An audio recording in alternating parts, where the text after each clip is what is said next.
넘어가서 구분과 분류에 대해서 같이 정리하는 시간을 가지겠습니다. 구분과 분류. 구분은 분류와 굉장히 유사합니다. 방향만 서로 달라요. 같이 보겠습니다.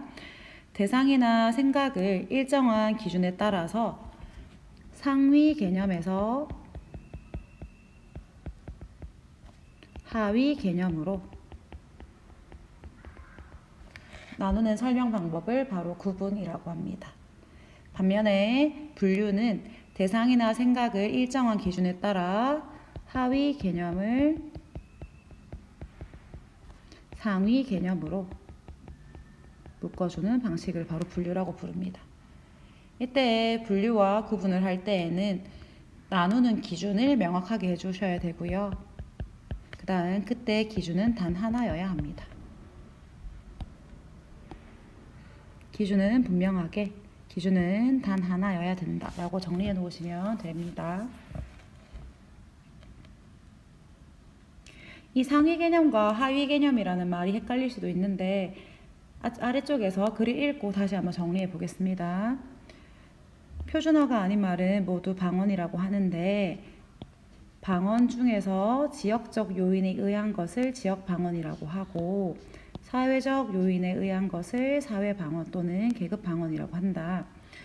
우리나라의 지역 방언은 크게 나누는 방법과 작게 나누는 방법이 있다.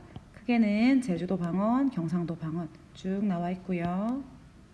작게는 대구 방언, 목포 방언 쭉 나와 있습니다. 이 내용을 한번 선생님과 같이 정리해 볼게요. 자, 표준어가 아닌 말을 모두 방언이라고 한다고 했습니다. 그러면 말은 우선 표준어와 방언으로 나뉘네요. 그 다음 이러한 방언 중에서 두 가지 종류가 다시 나뉘고 있었습니다. 색깔을 한번 달리 해볼게요. 지역적 요인에 의한 것을 지역 방언, 사회적 요인에 의한 것을 사회 방언 또는 계급 방언이라고 한다고 했습니다. 방언은 다시 지역 방언과 사회 방언으로 나뉜다. 다른 말로 사회 방언을 계급 방언이라고도 한다. 이때 다시 지역 방언은 크게 나누기도 하고 작게 나누기도 한다. 크게, 작게. 지역 방언을 나누는 방법. 크게 나누는 방법이 있고 작게 나누는 방법이 있다. 제주도, 경상도,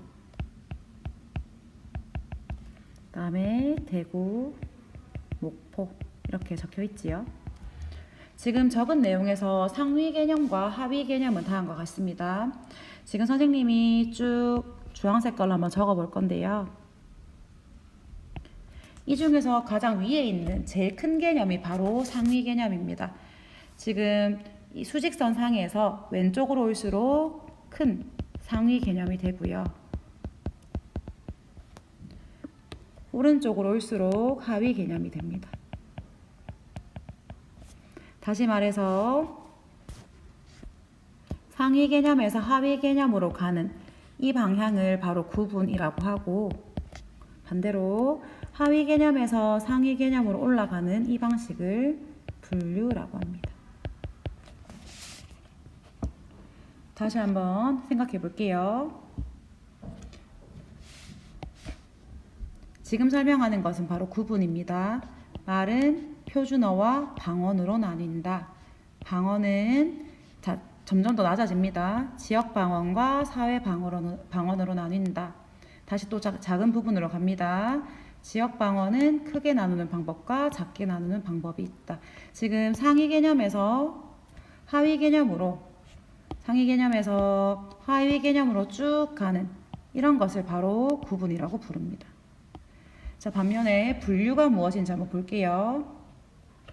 지역 방언과 사회 방언을 합쳐서 방언이라고 부른다. 하위에서 상위로 가고 있지요. 표준어와 방언은 모두 말에 속한다. 와 같이 하위 개념에서 상위 개념으로 쭉 반대로 올라갈 때를 분류라고 부릅니다.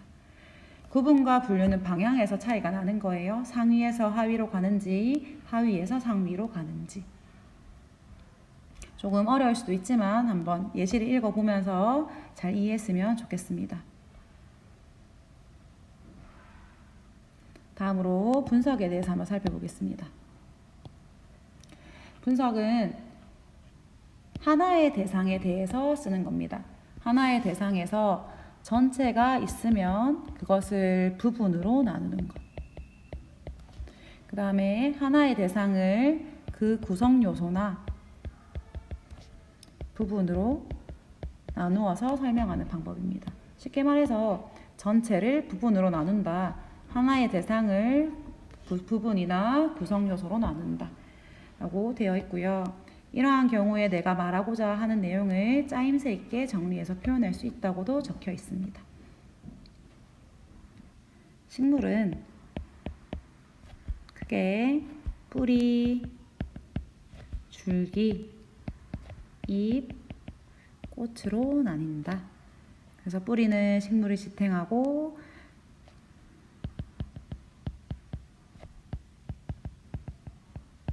물을 흡수한다.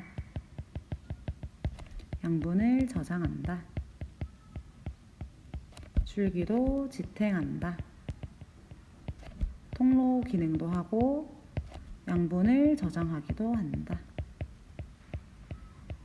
잎은 증산, 목말을 만든다. 대를 이어가고 꿀은 먹이가 되기도 한다 라고 정리하면 됩니다. 지금 아마 분석과 분류, 구분을 같이 보다 보면 조금 헷갈릴 거예요. 이거를 한 번 더 설명을 간단하게 해보도록 하겠습니다. 구분, 분류, 분석은 조금 헷갈립니다. 그래서 한번 다시 볼게요. 구분, 분류, 분석. 자, 한번 이렇게 한번 생각해 봅시다. 사람이 3명이 있어요. 한 5명으로 해볼까요? 남,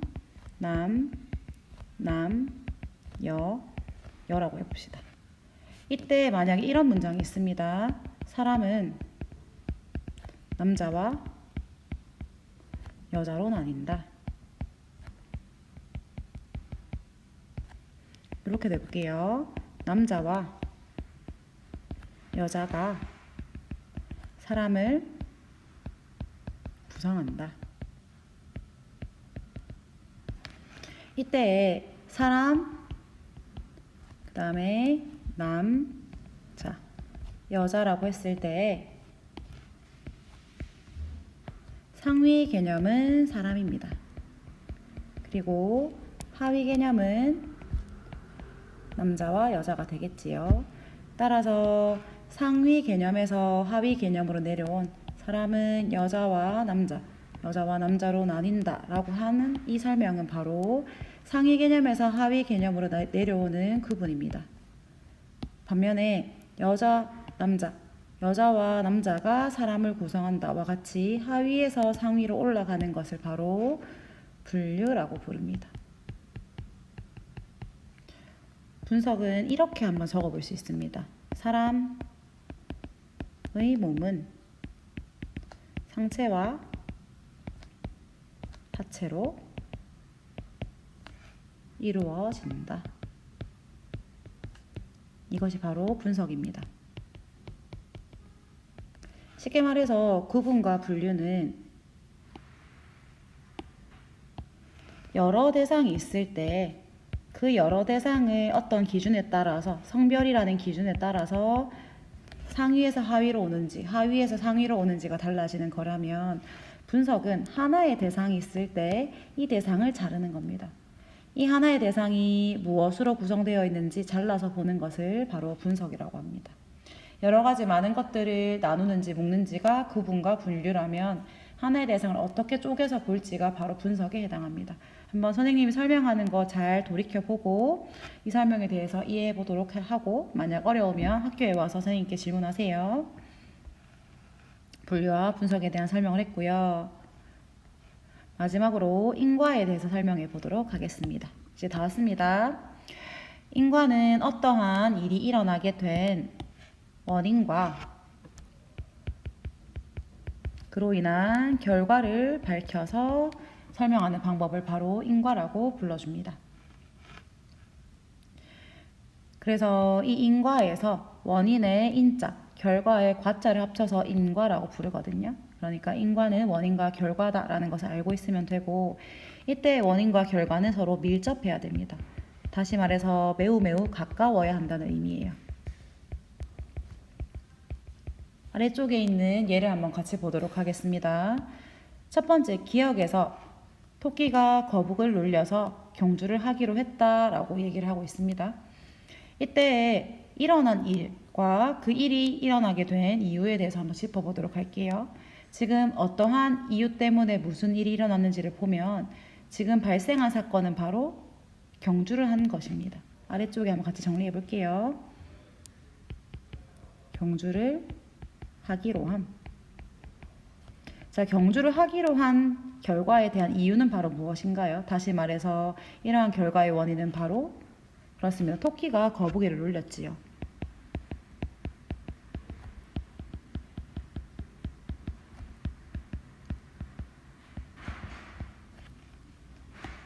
토끼가 거북이를 놀렸기 때문에 지금 경주를 하기로 했다라는 결과가 나왔습니다.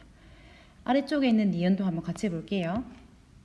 토끼가 낮잠을 자는 바람에 거북이 경주에서 이겼다라고 되어 있습니다. 여기도 반씩 나눠서 보면 되겠네요. 자, 지금 어떠한 원인 때문에 토끼가 낮잠을 잤다. 토끼가 낮잠을 잤기 때문에 거북이가 이겼지요.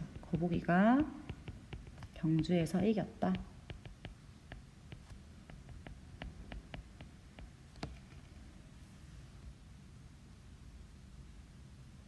그 다음, 그는 축구를 하다가 다리가 다치게 되었다. 그래서 교실을 지키는 신세가 되었다. 지금 그가 다리를 다쳤죠. 그랬기 때문에 체육 시간에 교실을 지켰습니다.